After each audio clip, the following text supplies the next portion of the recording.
Hello, you wonderful people, and welcome to another episode of Super-Fanta-Fi. This being a show where I talk about TV shows of the supernatural, fantasy, and or science fictional genre. For today's episode, I'm going to talk about the latest episode of The Mist. Such a good episode. Hands down, I think this might be my favorite episode of the season so far. It was so good because this is the episode where literally shit hit the fan. Everything is falling apart. Everything's like coming to, it's the pinnacle of that. Self-preservation really kicks up a part in this episode. So many reveals. There's just so much to kind of go through. Okay, first of all, we have the whole situation at the church where you have like some of the people questioning Natalie, and Natalie's basically like, all those other people, they did bad things and they got taken away. I'm still alive, so don't ever question me again. It's like, wow, that doesn't sound like the Natalie we kind of come to know over the course of this series so far. So it's just kind of interesting seeing her kind of be, I mean, I guess in her mind, she's like, I'm so righteous, I'm so right, almost treating herself like she's the second coming because she's like, I'm the messenger of the mist. I know what it really wants. I mean, she doesn't know, but she's trying to figure out what it wants. She's talking to Connor and everything.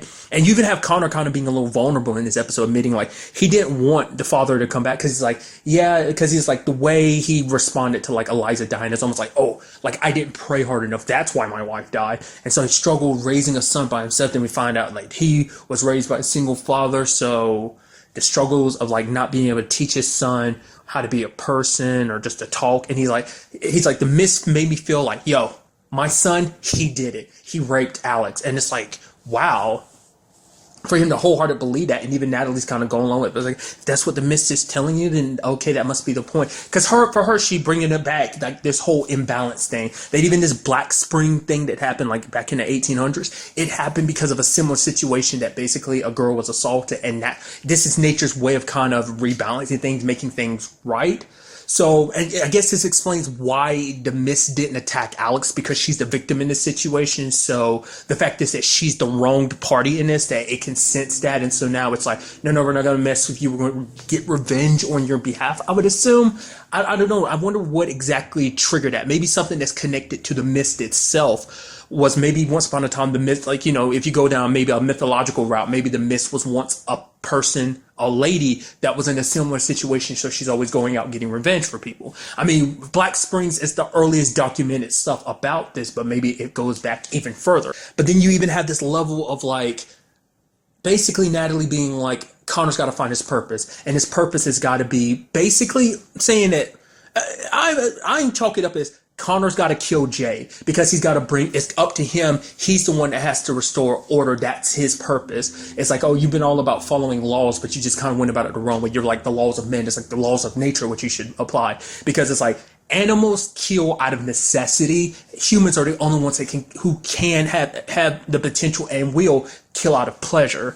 So it's like, you know, we're kind of like basically referring to those people as like trespasser, like all the evil people and stuff like that. Once again, like, oh, she's good because the mist never messed with her, because it's like, oh, like, you know, I've never done anything evil, so I shouldn't be tarnished by it. Like almost like we have to do some evil things, because even people bring it up as like, wait, going to the mall and going after Jay, will that really, you know, sacrificing him, will that really be okay? It's like, you know, is that us responding with violence? It's like, no, but there's necessary violence and stuff like that. So immediately kind of coinciding with that, and I'm going to like slam these two together because I think they're so connected, is we do get revealed in this episode that freaking Adrian was the one that attacked Alex. I freaking knew it, because there's too much stuff that was like, it never sat right with me from like the first episode. I always had I was like, maybe they're going to make it so it was Jay, but it's like, I always had that gut feeling, because there's just so much stuff, you know, the fact of the matter is him always feeling guilty, the looks on his face, especially last episode, I pointed out that look on his face when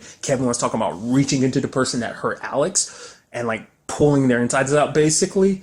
So, and making them cry to beg for him to stop. So it's like, there was just so much that just didn't sit right with me, and it turns out it was him. And I figured it had to have something to do with his dad, because his dad treated him like disgusting, as like, because even in this moment he goes home, his mom's dead, she got attacked by birds because she was out in the mist. The dad is like, well, the fact is she's gone, there's no reason to lie to each other anymore. I don't love you, never have. And obviously you treat it as like, okay, it's just him being a douchebag, because it's like, hey, you don't like your son because he's gay.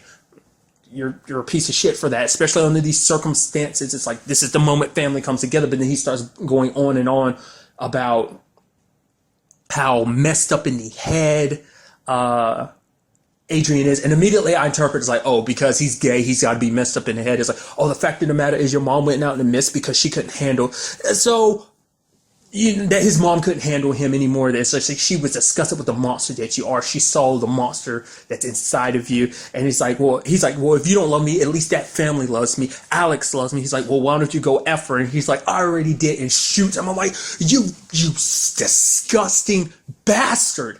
And then he's cutting himself to make it like, oh, Kevin, look, my daddy tried to kill me. Oh, I was like, you conniving little bastard. And then when Kevin finds him out, because it's like, whoa, this medicine, this is the same stuff Alex is drugged with. What did you do? And then he's about to try and kill Kevin. He's like, because he was like, promise me. Like, because the moment he was like, promise me that no matter what happens, we'll always be family no matter what. Because at first I was like, is he about to confess? I was like, oh, like it stopped first. I was like, oh no, he's not going to confess. And then Kevin found the bottle. I was like, it's out of the freaking bag. I wasn't expecting Kevin to find out like this. Holy shit. And so he ends up knocking Kevin out because he tried to kill Kevin at first, but then he leaves to the other side. Kevin said, we should go. We have to go now. Quickly also introducing the fact is that Vic is with them too, which is kind of interesting. Glad to see that he's still alive and everything, but I guess it would make sense because it makes him go like, okay, we need to hurry to the mall because of the way things are kind of escalating, which they escalate even further in this episode, but I'll get to that soon enough. But it's like, dude, he did that and leaving Kevin for dead. And he's just like, Mia's like, we need to just get out. But he's like, no, I made a promise to him. It's like, because he's so obsessed and because like right now, the only people he has left is Eve and Alex because they don't know. That means he can hold on tight to them and everything. So I was like, God, you legitimate, you piece of filth. You suck so much. I hate you. It's like, gosh, holy crap, dude. I had a feeling, but I just didn't know it'd be like that. They would all come. Like I said, this is the episode shit hit the fan. And because this kind of, the reason why I brought up the whole Connor thing to kind of coincide with it, I'm thinking like, they're thinking that this is all going to end when they get the right person. To me, I'm thinking like, we know now that Adrian's the right person. So they're going to go after Jay because they're planning to go to the mall to kill him and everything. It's like to rectify things, but it's like, he's not the guilty party, which then my brain is like, okay, so is the Mist trying to play out some like, because it seemed like some biblical level stuff of like, maybe it's purposely making him feel like that because it's, you know, maybe it's trying to make him feel like that, or maybe it's just feeding on what's already inside of him. Like, you know, Natalie's trying to interpret the Mist as this, but the Mist is his own entity. It doesn't have this grand plan that she thinks it does. You know, it's the Mist kind of messing with her head, showing her what she wants to see what she wants to believe, that maybe when it's all said and done, the Mist has no great plan for her. It's just dumb luck that she hasn't, maybe because it's so focused on taking and killing the father that it didn't have time to kill her. So, you know, maybe she's just been lucky this entire time or something like that. And now she's kind of brainwashed everyone else into kind of following her and believing her. But now I'm thinking like, but if it is kind of like, maybe it's trying to reenact some biblical thing of like father killing son. Like maybe on some level it needs something biblical, like someone innocent spilling the blood of another innocent or something like that. You know, either way could work. But because it seems like it's purposely shifting, like the narrative is being shifted specifically to target Jay like that. So I'm like, that's what my mind is. Especially when we find out like the others are like, I'm sorry, we can't go with you. It's like, okay. So where are the others? They're too ashamed. Oh well. Locks them in a church and burns them. I was like, the moment she had that look on her, I was like, Natalie's going to get them killed. I was like, at that moment, I thought she was going to order Connor to kill them, which in a way she does, like pouring down the gas, locking them in a church. I was like, dude, like most of them stay. I think there's only like 2 people from the group besides Natalie and Connor that ended up going, but it's like, dude, that is crazy. And then on top of it, the episode gets even crazier because of everything that's going down at the mall. You have Alex and Jay getting closer, making out, skating. Shelly seeing it, gets super pissed. Kind of riling everyone up, and you having Gus be like, shut your damn mouth. I get it. You're sad about your daughter, but don't kind of instigate this type of stuff. You're being crazy believing Alex is connected to the Mist and stuff like that. And Alex actually goes to the group and is asking where Jay is because Jay's disappeared. Eve's locked him up in a room because once again, it's just that mentality of I got to protect my little girl from you, which now we as the audience, things are not looking good for Jay. He's like, I mean, granted, Eve only locked him up. Eve didn't kill him, which she's constantly threatened to do, which shows a good sign of things. But when it comes down to it, maybe something will happen. Either someone's going to let Jay out, or maybe Eve is going to go like check in on him or something as it gets quiet and goes in there, he attacks, or it leads to a situation of getting killed. I don't know. Like, so many possibilities of where this can go, but Eve thinks she's doing the right thing. But we as the audience know that, poor Jay, he's an innocent dude. That everything between him and Alex is genuine, and on some level, Alex feels it. Like, there is, like, maybe her confrontation with the thing in the mist kind of made her go, no. Like, maybe the mist is showing to her something that, because of, like, if it is, like, all about her being wronged, maybe on some level it's showing her being like, hey, like, maybe that's what, because it wasn't until after that attack that she really started to lighten up. Like, she had lightened up around him a little bit, but as the story's progressed on more and more, like more time the mist is around, it seems like she's lighting up a little bit. So maybe it's having that, if the mist is working the way that everyone's kind of making it seem like, maybe it's deepening Connor's belief in the fact is that he thinks Jay is guilty, but maybe Alex doesn't really think he's guilty. Because remember, like, going back to, like I said, like, so much stuff didn't seem right. For one, like, it was only Adrian. Adrian is the only witness to the whole situation. So, gosh, I mean, I'm still on that. Like, I wonder, like, how much is just his dad being a closed-minded, like, homophobe, and then the other side of him was just like, yeah, I saw how fucked up my, like, son is, and that's why I hate him so much. I mean, it seems more so on the homophobic side, but it does seem like there is that side of him. It's just like, no, my son is a monster that just no one's willing to see it. I mean, to be fair, we've never really seen like all there is to Adrian. Who's to say what's happened prior to the series for that? I mean, maybe there's truth to the fact is that his mom walked out because she's just, I couldn't handle like giving birth to a monster or something like that. Maybe when it was all said and done, she knew. I mean, he even talked about the fact is that mom, you told your mom something. So it's like, was that them kind of saying that? I mean, I didn't interpret it as this, but maybe that's what it was. Maybe he told his mom the truth of what he did, and that's why she killed herself, because she was like, I can't believe I gave birth to a monster who would do that to someone he considers a friend, someone in some twisted, weird way he considers he loves. Because to him, it's like, no. I wasn't going to let her choose some piece of crap like Jay. She should be with me. And it's just like, because that was always my thought that he did that to Alex, mainly because it's like, of the whole, like, he's like, before it's like, he's considered gay, but then it's like, he's always considered like, I'm very fluid, guy or girl, I don't care. And I was always thinking like, maybe he did that to kind of prove his quote unquote manhood of like, no, I'm a man. I have a, I can, maybe on some sick, twisted way kind of prove something to himself as well as his dad or something. But dude, that was just intense all on its own. Things are heating up, Shelly's spreading the word of Alex. She's connected to the mist. But then, Gus sits down and talks to her. She's like, you're right. Like I've said from the beginning, she knows Alex isn't connected to the mist. She just needed someone to blame because Alex is alive and her little girl isn't. But then Gus is like, okay, you got to tell the rest of the group before things get started. She's like, or I could tell the group about the fact is you're just stashing food. What? I was like, okay, like immediately my brain's like, okay, she's going to blackmail him. It's like, you shut up about my business and we keep going after Alex, or I'm going to put you on blast. But it's not even like that. It's not like, she's doing that. She's like, no, I'm going to blab about my thing, sure, but I'm also going to blab about you. It's like, I'm going to tell on both of us. You're going to get in trouble for the fact that you've been hoarding your food. You're up here telling people to go out, risk their lives to get more food, and you're up here stashing food, which for him is like, no.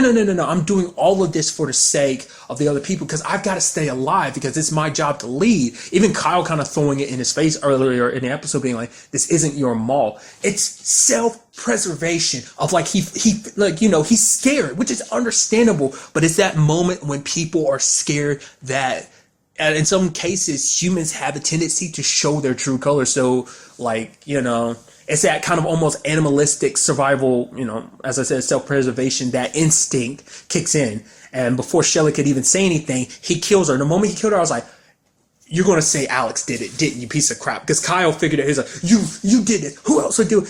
He's like, it's Alex. I saw her running away. I was like, you piece of garbage too.